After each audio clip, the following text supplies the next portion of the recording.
भिवंडी महानगरपालिकेच्या महापौर आणि उपमहापौरपदासाठी आज निवडणूक होतीये। भिवंडी महापालिकेमध्ये भाजपला 9 जणांचा गट काँग्रेस सोबत गेलाय, तर काँग्रेस आणि पवारांच्या राष्ट्रवादीच्या सेक्युलर फ्रंटचा महापौर बसतो का याकडे लक्ष लागलंय। गेल्या 12 वर्षात भाजपनं काँग्रेसचे अनेक नगरसेवक, नेते आणि माजी मंत्री फोडले, मात्र आता पहिल्यांदाच भिवंडीमध्ये उलटा प्रकार घडतोय, कारण महापौर उपमहापौर पदाच्या निवडणुकीसाठी भाजपचे 22 पैकी 9 नगरसेवक काँग्रेसनं फोडले। त्यामुळे हे 9 नगरसेवक काँग्रेस आणि शरद पवार यांच्या राष्ट्रवादी गटानं स्थापन केलेल्या भिवंडी सेक्युलर आघाडीमध्ये सहभागी झालेत। बंडखोरांना रोखण्यासाठी भाजपनं व्हीपही जारी केलाय। काँग्रेस शरद पवार यांच्या राष्ट्रवादीच्या पाठिंब्यावरती भाजपच्या बंडखोर गटाचे नेते नारायण चौधरी हेच महापौर होण्याची शक्यता आहे। ही फाटाफूट म्हणजे भाजपचे प्रदेशाध्यक्ष रवींद्र चव्हाण यांना एक मोठा धक्का मानला जातोय। शिवसेनेसोबत राहणारा सेक्युलर फ्रंटचा महापौर होतोय। सर्वांना अभिनंदन द्या। भिवंडीमध्ये सेक्युलर फ्रंट झाला, सेक्युलर फ्रंटचा महापौर होतोय। परंतु तुमचे 6 नगरसेवक आहेत, ते कोणाला पाठिंबा देणार आहेत? फ्लोअरवर बघा, जे होईल ते होईल। सेक्युलर विचारांना पाठिंबा देणार बरोबर आहे। तुमचे नगरसेवक सेक्युलर विचारांना पाठिंबा देणार की धर्मांध लोकांच्या पाठी राहणार आहेत? अपेक्षित आहे की सेक्युलर फ्रंट मध्ये राहतील सगळे। परंतु प्रयत्न सगळे होतात। आता प्रयत्न अजून काय, आम्हाला अजून पूर्ण पिक्चर नाही आहे माहिती। पूर्ण पिक्चर आज माहिती पडेल वरती गेल्यावर, जे होईल ते, आणि नंतर आपण त्यांच्यावर कारवाई करू। सगळी गणितं जुळवायचा प्रयत्न केला आपण भाजपमध्ये, थोडंसं सेनेमध्ये, याच्यामध्ये सगळे वादवाद चालू केले, आपसमध्ये फुटाफूट चालू केली लोकांनी, आणि त्यामुळे ते सगळं घडलेलं आहे। आता काय, आता अजून काही लोक इकडे, काही लोक तिकडे, सगळ्या वाढायच्यात। तर भिवंडी महानगरपालिकेमध्ये 46 हा बहुमताचा आकडा आहे, त्यामुळे तो आकडा गाठण्यासाठी, गणित जुळवाजुळव करण्यासाठी ही सगळी समीकरणं उदयाला येत आहेत। त्यामुळे पहिल्यांदाच काँग्रेसनं भाजपचे 9 नगरसेवक फोडलेले आहेत, आणि ते आता काँग्रेस आणि शरद पवार यांच्या राष्ट्रवादीनं स्थापन केलेल्या सेक्युलर फ्रंट या आघाडीमध्ये स्थापन मिळून आलेले आहेत। भिवंडी महापौर आणि उपमहापौर पदासाठी थोड्याच वेळात निवडणूक पार पडते। महापालिकेच्या आतली आपण हे दृश्य पाहतोय, थेट जाऊयात। आपले प्रतिनिधी पंकज दळवी आपल्याबरोबर जोडले गेलेले आहेत, ते तिकडे भिवंडी महापालिकेमध्येच उपस्थित आहेत। पंकज, सध्याचं तिथलं काय वातावरण आहे? एकीकडे सांगितलं जात आहे की सेक्युलर फ्रंटचाच महापौर होईल, तर दुसरीकडे सांगितलं जात आहे की चित्र अजून स्पष्ट नाहीये, निवडणूक पार पडल्यानंतरच कळेल। मी आता महानगरपालिकेच्या बाहेर आहे। इकडची दृश्य आपण बघतोय, पोलीस बंदोबस्त जो आहे तो मोठ्या प्रमाणात आहे। सगळ्यात महत्त्वाचं म्हणजे समीकरणं नक्की काय होणार हे अजून स्पष्ट व्हायचंय, मात्र त्या समीकरणाची दिशा काय असेल, त्याची एकंदरीत पुढचा प्रवास काय असेल हे जवळजवळ स्पष्ट झालेलं आहे। कारण नारायण चौधरी हे काँग्रेसच्या नगरसेवकांसोबत इथे जे आहेत ते आले, आणि त्याच्यानंतर ही सगळी प्रक्रिया जी आहे ती सुरू होते। अर्थात भाजपाचे जे महेश चौगुले स्थानिक आमदार आहेत त्यांच्याशी आपण बोलण्याचा प्रयत्न केला, तेव्हा त्यांनी स्पष्टपणे सांगितलं की नक्की काय झालंय ते आम्हाला माहिती नाही, नंतर आम्ही याच्याशी बघू।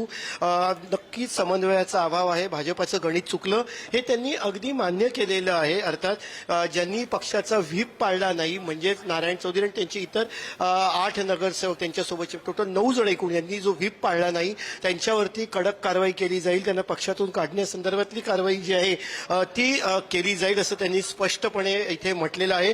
एकनाथ शिंदे यांचे शिवसेनेचे जे आहेत ते 12 नगरसेवक आहेत, त्यांच्या नेत्यांशी बोललो, त्यांनी सांगितलं की अजूनपर्यंत आम्हाला एकनाथ शिंदे यांचा जो आदेश येईल त्या आदेशाचं आम्ही पालन करू। नक्की कोणासोबत जाईल, आपल्यासोबत आपले स्थानिक प्रतिनिधी मोनिश आहेत, त्यांच्याशी आपण बोलू। मोनिश, काय सांगाल?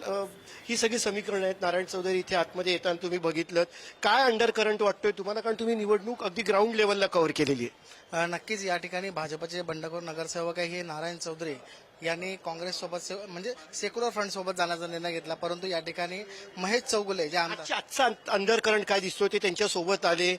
नारायण चौधरी महापौर होणार भिवंडी महानगरपालिकेचं जवळजवळ स्पष्ट वाटतंय। एकूणच ज्याप्रमाणे ते स्पष्टीकरण दिसतंय, नारायण चौधरी हे महापौर होतील असा संपूर्ण या ठिकाणी जो काय पिक्चर येतोय तो संपूर्ण दिसतोय। भाजपचं गणित चुकलं, आमदार मान्य करते। नक्कीच आमदारांनी मान्य केलंय का आमचं गणित चुकलेलं आहे, आणि त्यांनी हे स्पष्ट केलंय की ज्या भाजपचे नगरसेवक आहेत बंडखोर यांच्यावर कारवाई होईल, नक्कीच होईल असं बोलून त्यांच्यामुळे कारवाई होईल. आपण मौनीशी पुन्हा संपर्क साधणार आहोत, त्यांच्याशी बोलणार आहोत. मात्र आपण इकडची गेटवरची दृश्य तुम्हाला दाखवतोय. पोलीस बंदोबस्तामध्ये संपूर्ण आतमध्ये ही महापौर निवडीची किंवा महापौर पदाची प्रक्रिया जी आहे ती सुरू झालेली आहे. कुठलाही राजकीय दृष्ट्या चुकीचा प्रकार घडू नये याची पूर्णपणे काळजी जी आहे ती पोलिसांकडून घेतली जाते. स्वतः सहाय्यक आयुक्त दर्जाचे अधिकारी इथे उपस्थित आहेत. पोलीस कर्मचारी आहेत, त्यांच्या सहाय्यानं आतमध्ये जाणाऱ्यांचं अगदी चेकिंग करूनच त्यांना आतमध्ये सोडलं जात आहे. पासेस नसतील तर त्यांना आतमध्ये जे आहे ते सोडत नाहीयेत. आपण बघतोय पासेस बघितले जात आहेत. पासेस असतील, माध्यमकर्मींना सुद्धा पासेस असतील तरच आतमध्ये सोडलं जात आहे. याचं सगळ्यात महत्वाचं कारण म्हणजे भिवंडी महानगरपालिका ही सेन्सिटिव्ह आहे, संवेदनशील आहे. असं असताना या भागामध्ये जर का काही अनुचित प्रकार घडला तर परिस्थिती कायदा व्यवस्था धोक्यात येऊ शकते आणि त्याच्यासाठी काळजी घेतली जाते. राजकीय दृष्ट्या समीकरणही सातत्यानं बदलत आहेत. अर्थात त्यामुळे कार्यकर्त्यांमध्ये, नेत्यांमध्ये हेवेदावे असतात. त्या हेवेदाव्याचा परिणाम रस्त्यावर दिसू नये याची पूर्णपणे काळजी घेतली जाते. महानगरपालिकेच्या बाहेरचा रस्ता जो आहे तो पूर्णपणे बॅरिकेडिंग करून बंद करण्यात आलेला आहे. कोणालाही तिकडे प्रवेश दिला जात नाहीये. ज्याला प्रवेश करायचा आहे त्याबरोबर अधिकृत ओळखपत्र पाहिजे. ही सगळी कडक व्यवस्था जी आहे ती पोलीस प्रशासनाकडनं करून ठेवलेली आहे. अर्थात राजकीय दृष्ट्या सुद्धा बॅरिकेडिंग करण्याचा प्रयत्न प्रत्येक पक्षाकडनं केला जातोय. आपण बघितलं काँग्रेसचे नगरसेवक उतरले. काँग्रेसच्या नगरसेवकांच्या 2 बसेस होत्या, महिला आणि पुरुष नगरसेवक. पुरुष नगरसेवक आणि महिला नगरसेवक उतरण्याआधी 3-3, 4-4 असे उंच हट्टेकट्टे ज्याला आपण म्हणू शकतो बाउन्सर्स खालती उतरले. त्या बाउन्सर्सच्या कड्यामध्ये या नगरसेवकांना महानगरपालिकेत नेण्यात आलं. अर्थात राजकीय दृष्ट्या बॅरिकेडिंग केली असं आपण म्हणू शकतो. कुठल्याही दुसऱ्या पक्षासोबत जाऊ नये, समीकरणं बिघडू नयेत, कोणी दुसऱ्यांसोबत जाऊ नये याची पूर्ण काळजी घेतली जाते. आणि आता समीकरणांविषयी बोलायचं झालं तर आत्ता आतमध्ये नक्की कोण महापौर होणार याच्यावरती जे आहे ते प्रक्रिया सुरू झाली आहे. खरं तर नारायण चौधरी हे भाजपाकडून त्यांना अपेक्षा होती की त्यांना महापौर पदासाठी म्हणून त्यांचं नाव घोषित म्हटलं. स्नेहा पाटील यांचं नाव जाहीर केलं. आपण स्नेहा पाटील यांच्याशी सुद्धा बोललो. त्यांचं म्हणणं असं आहे की काही वेगळं होणार नाही. भाजपाने जे व्हीप काढलेला आहे तो सगळ्यांना फॉलो करावा लागेल. भाजपाचे आमदार म्हणतात व्हीप जो फॉलो करणार नाही त्याच्यावरती कारवाई होईल. त्यामुळे ज्याला आपण म्हणू शकतो असा पूर्णपणे पूर्ण परिस्थितीमध्ये जी गुंतागुंत जी आहे ती निर्माण झाली आहे.